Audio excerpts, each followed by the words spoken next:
The Yellow Wallpaper. By Charlotte Perkins Gilman. It is very seldom that mere ordinary people like John and myself secure ancestral halls for the summer.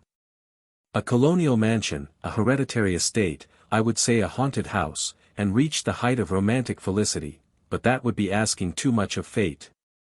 Still, I will proudly declare that there is something queer about it. Else, why should it be let so cheaply?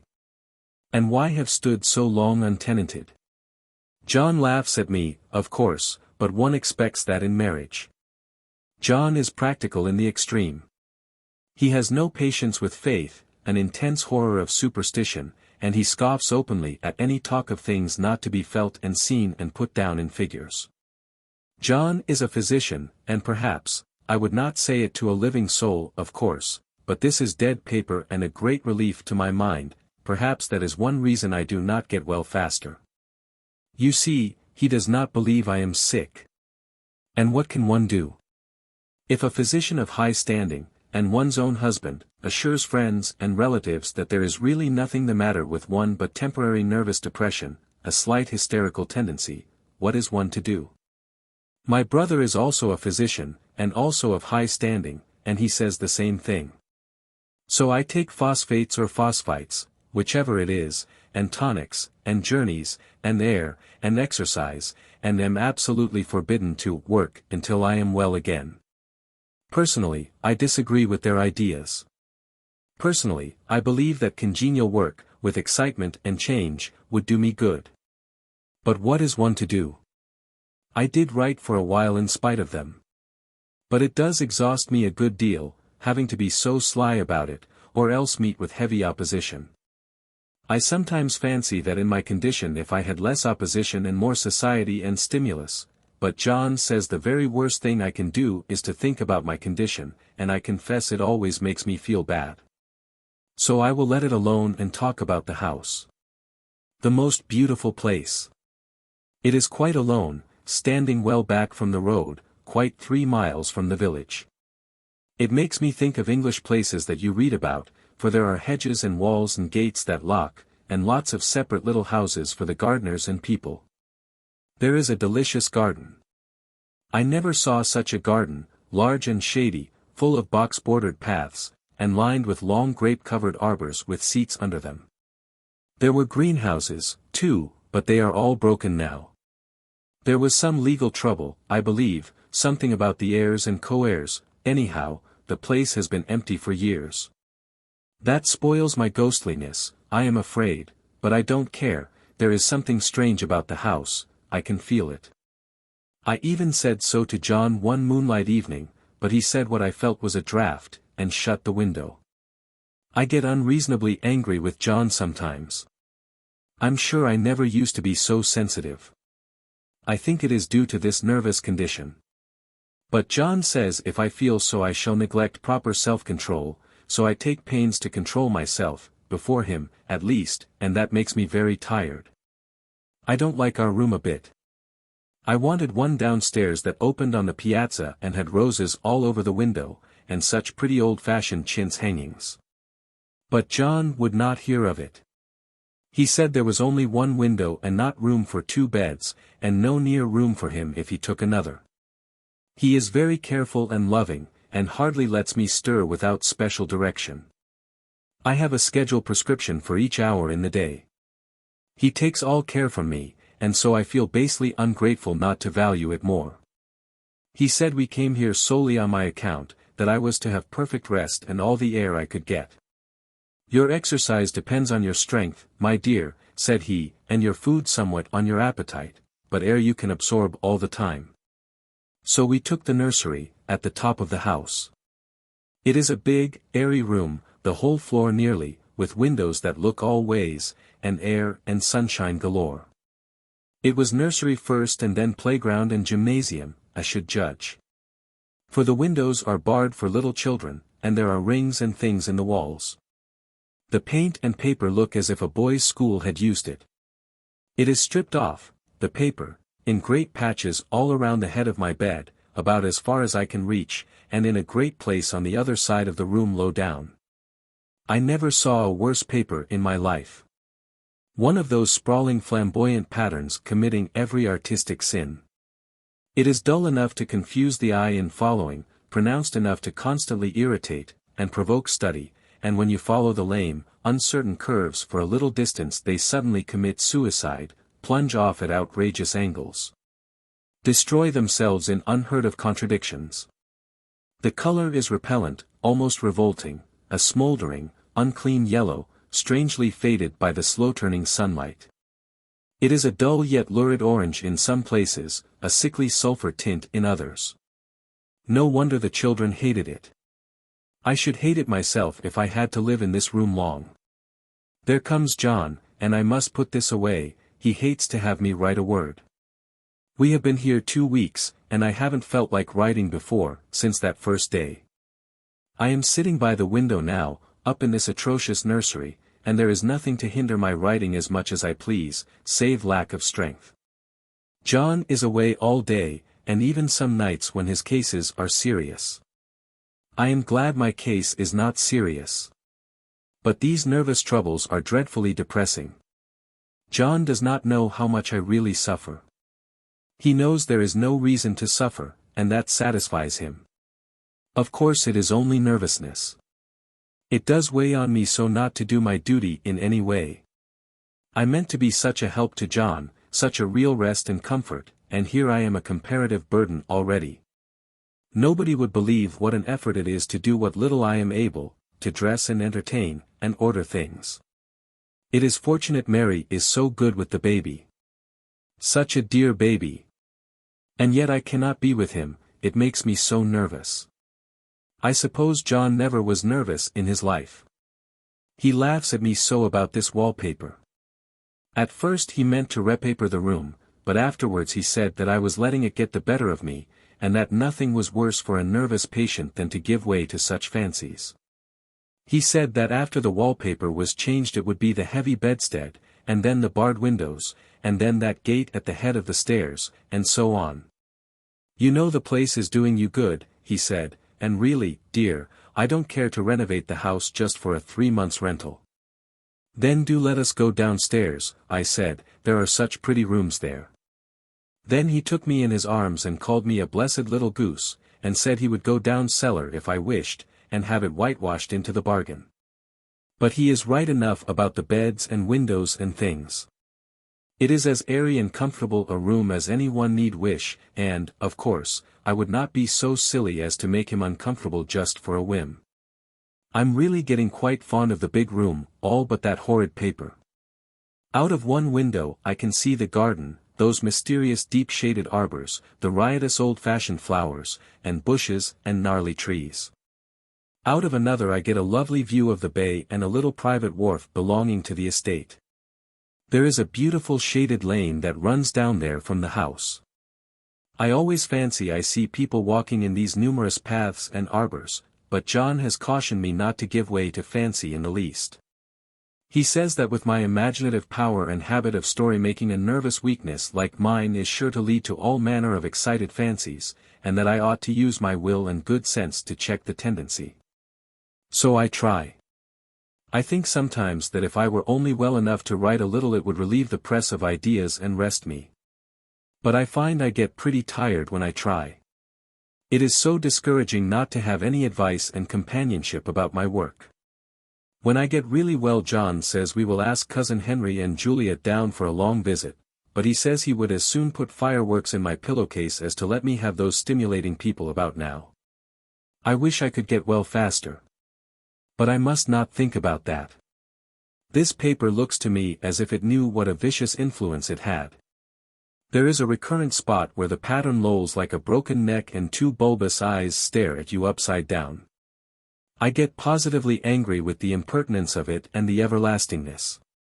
Up and down and sideways they crawl, and those absurd, unblinking eyes are everywhere. There is one place where 2 breadths didn't match, and the eyes go all up and down the line, one a little higher than the other. I never saw so much expression in an inanimate thing before, and we all know how much expression they have.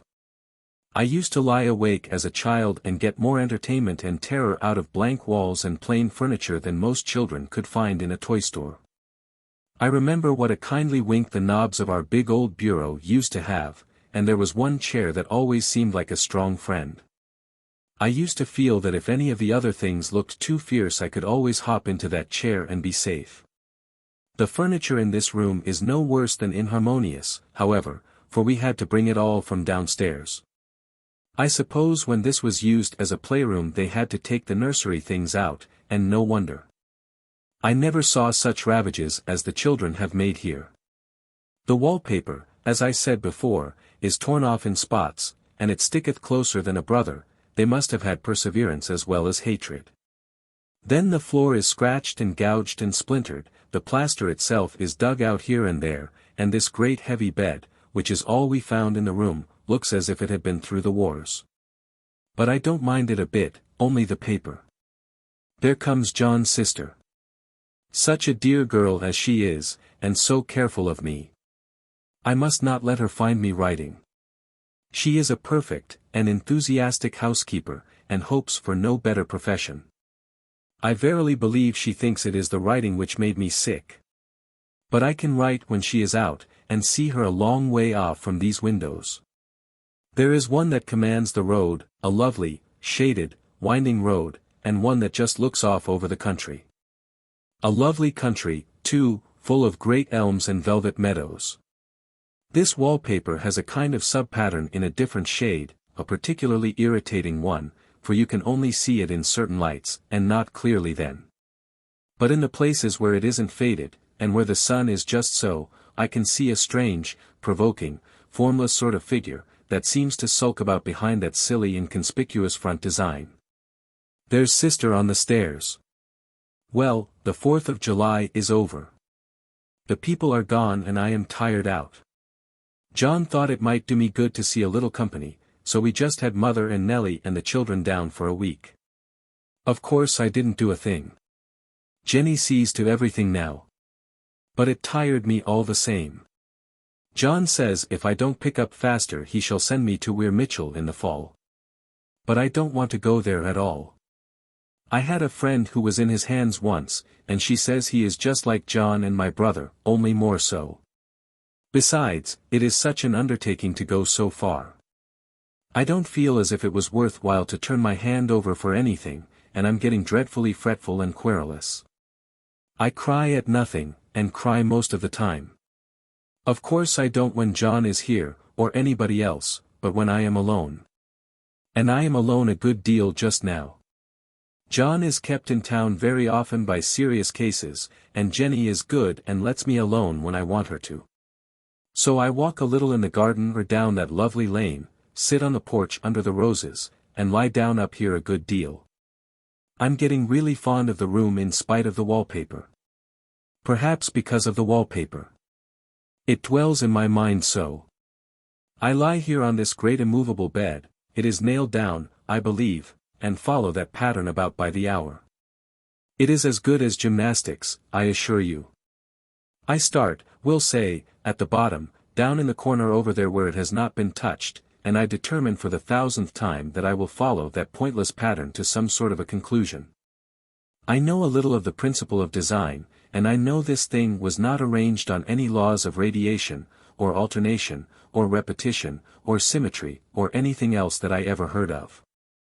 It is repeated, of course, by the breadths, but not otherwise.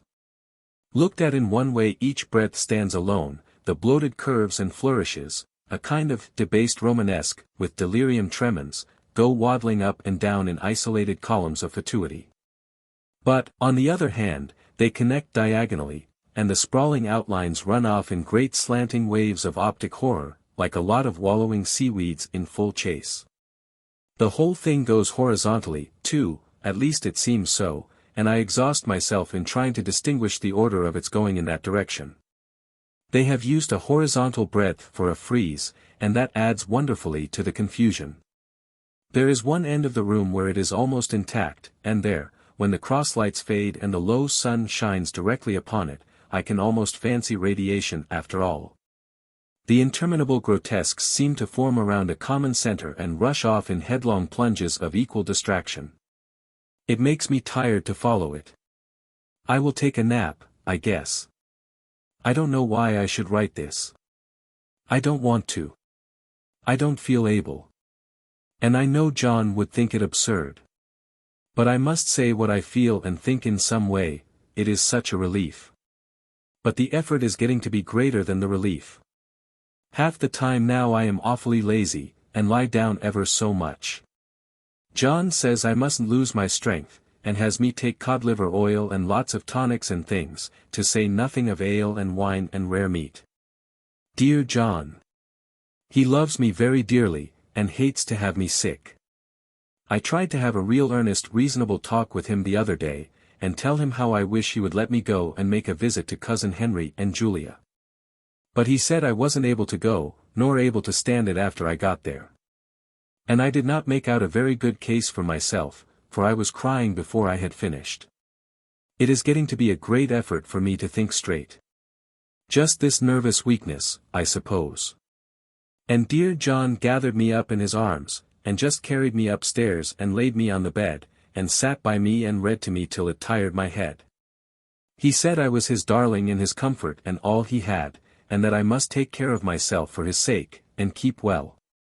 He says no one but myself can help me out of it, that I must use my will and self-control and not let any silly fancies run away with me. There's one comfort, the baby is well and happy, and does not have to occupy this nursery with the horrid wallpaper. If we had not used it, that blessed child would have.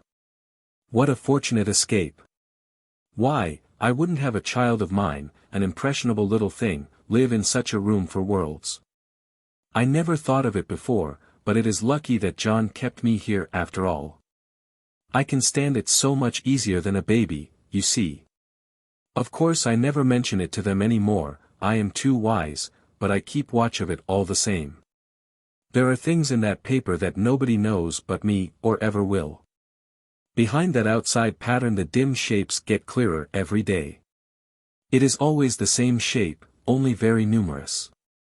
And it is like a woman stooping down and creeping about behind that pattern.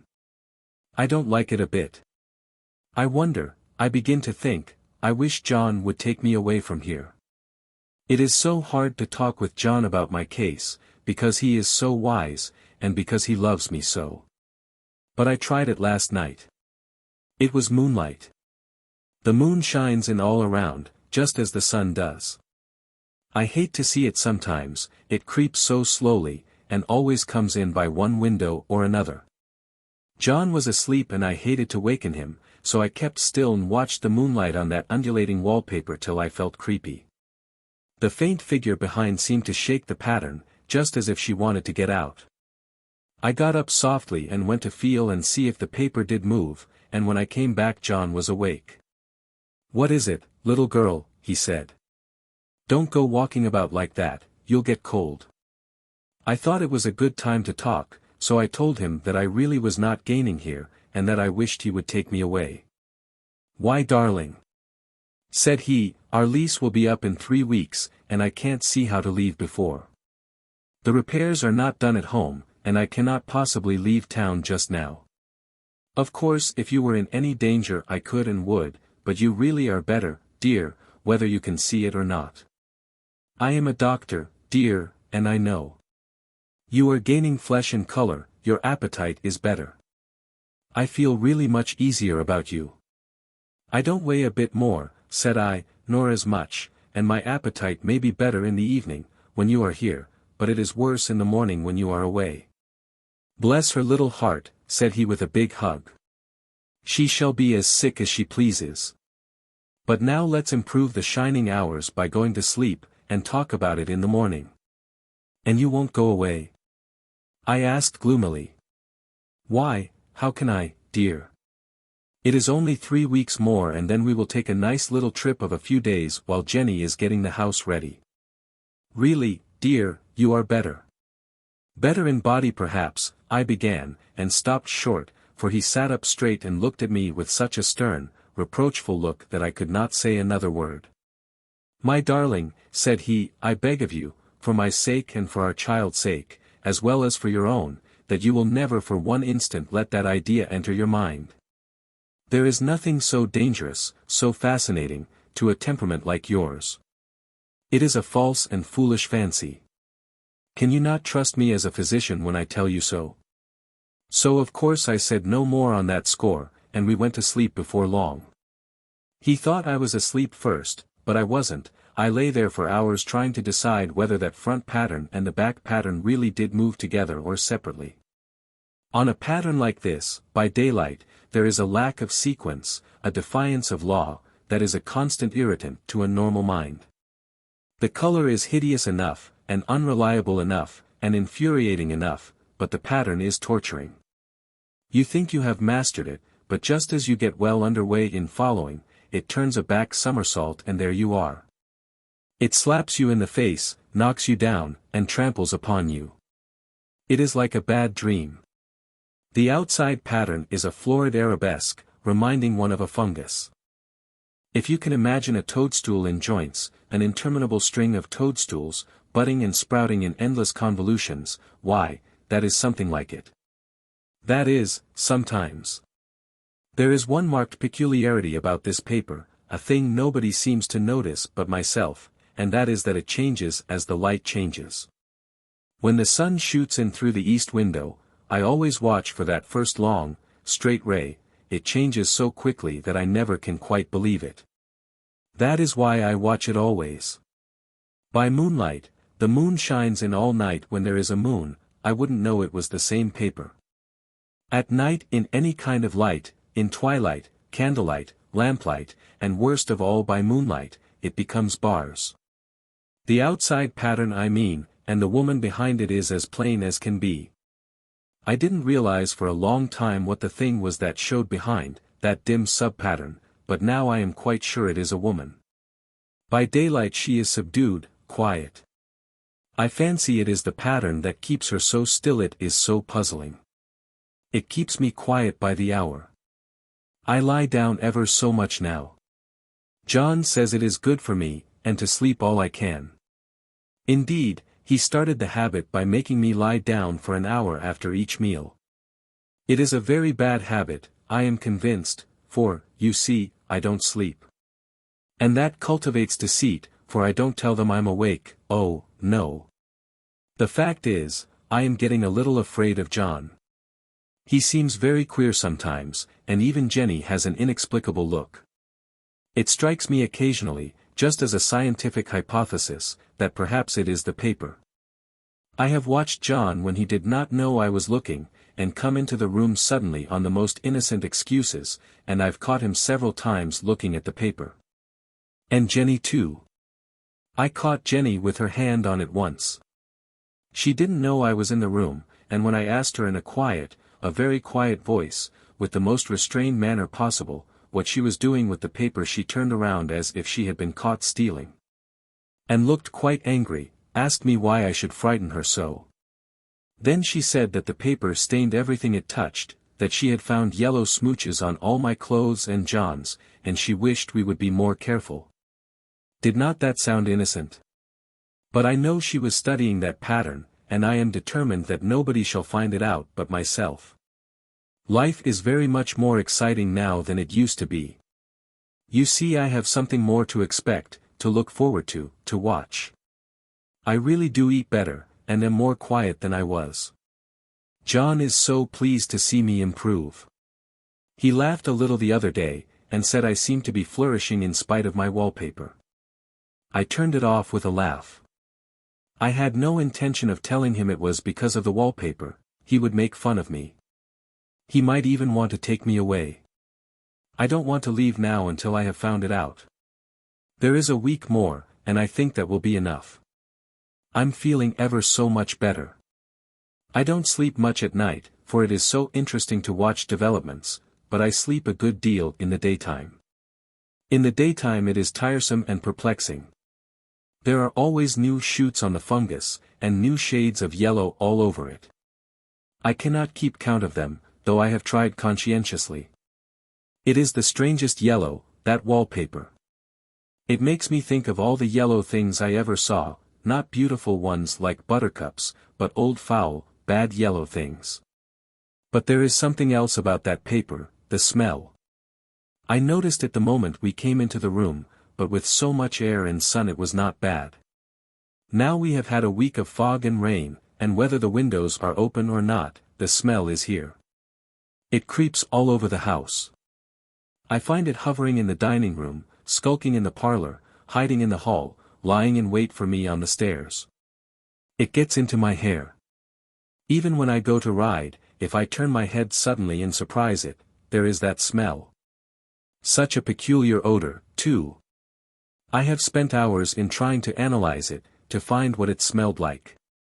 It is not bad, at first, and very gentle, but quite the subtlest, most enduring odor I ever met. In this damp weather it is awful.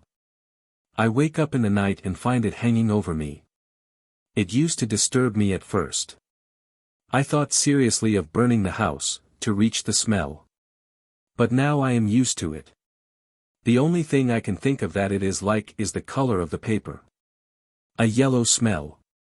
There is a very funny mark on this wall, low down, near the mopboard. A streak that runs round the room. It goes behind every piece of furniture, except the bed, a long, straight, even smooch, as if it had been rubbed over and over. I wonder how it was done and who did it, and what they did it for. Round and round and round, round and round and round, it makes me dizzy. I really have discovered something at last. Through watching so much at night, when it changes so, I have finally found out. The front pattern does move, and no wonder. The woman behind shakes it. Sometimes I think there are a great many women behind, and sometimes only one, and she crawls around fast, and her crawling shakes it all over. Then in the very bright spots she keeps still, and in the very shady spots she just takes hold of the bars and shakes them hard. And she is all the time trying to climb through. But nobody could climb through that pattern, it strangles so. I think that is why it has so many heads. They get through, and then the pattern strangles them off and turns them upside down, and makes their eyes white. If those heads were covered or taken off it would not be half so bad. I think that woman gets out in the daytime. And I'll tell you why, privately, I've seen her. I can see her out of every one of my windows. It is the same woman, I know, for she is always creeping, and most women do not creep by daylight. I see her on that long shaded lane, creeping up and down. I see her in those dark grape arbors, creeping all around the garden. I see her on that long road under the trees, creeping along, and when a carriage comes she hides under the blackberry vines. I don't blame her a bit. It must be very humiliating to be caught creeping by daylight. I always lock the door when I creep by daylight. I can't do it at night, for I know John would suspect something at once. And John is so queer now, that I don't want to irritate him. I wish he would take another room. Besides, I don't want anybody to get that woman out at night but myself. I often wonder if I could see her out of all the windows at once. But, turn as fast as I can only see out of one at one time. And though I always see her she may be able to creep faster than I can turn. I have watched her sometimes away off in the open country, creeping as fast as a cloud shadow in a high wind. If only that top pattern could be gotten off from the under one. I mean to try it, little by little. I have found out another funny thing, but I shan't tell it this time. It does not do to trust people too much. There are only 2 more days to get this paper off, and I believe John is beginning to notice. I don't like the look in his eyes. And I heard him ask Jenny a lot of professional questions about me. She had a very good report to give. She said I slept a good deal in the daytime. John knows I don't sleep very well at night, for all I'm so quiet. He asked me all sorts of questions, too, and pretended to be very loving and kind. As if I couldn't see through him. Still, I don't wonder he acts so, sleeping under this paper for 3 months. It only interests me, but I feel sure John and Jenny are secretly affected by it. Hurrah! This is the last day, but it is enough. John is to stay in town overnight, and won't be out until this evening. Jenny wanted to sleep with me, the sly thing. But I told her I should undoubtedly rest better for a night all alone. That was clever, for really I wasn't alone a bit. As soon as it was moonlight and that poor thing began to crawl and shake the pattern, I got up and ran to help her. I pulled and she shook, I shook and she pulled, and before morning we had peeled off yards of that paper. A strip about as high as my head and half around the room. And then when the sun came and that awful pattern began to laugh at me, I declared I would finish it today. We go away tomorrow, and they are moving all my furniture down again to leave things as they were before. Jenny looked at the wall in amazement, but I told her merrily that I did it out of pure spite at the vicious thing. She laughed and said she wouldn't mind doing it herself, but I must not get tired. How she betrayed herself that time. But I am here, and no person touches this paper but me, not alive. She tried to get me out of the room, it was too patent. But I said it was so quiet and empty and clean now that I believed I would lie down again and sleep all I could, and not to wake me even for dinner, I would call when I woke. So now she is gone, and the servants are gone, and the things are gone, and there is nothing left but that great bedstead nailed down, with the canvas mattress we found on it. We shall sleep downstairs tonight, and take the boat home tomorrow. I quite enjoy the room, now it is bare again. How those children did tear about here. This bedstead is fairly gnawed. But I must get to work. I have locked the door and thrown the key down into the front path. I don't want to go out, and I don't want to have anybody come in, till John comes. I want to astonish him. I've got a rope up here that even Jenny did not find. If that woman does get out, and tries to get away, I can tie her.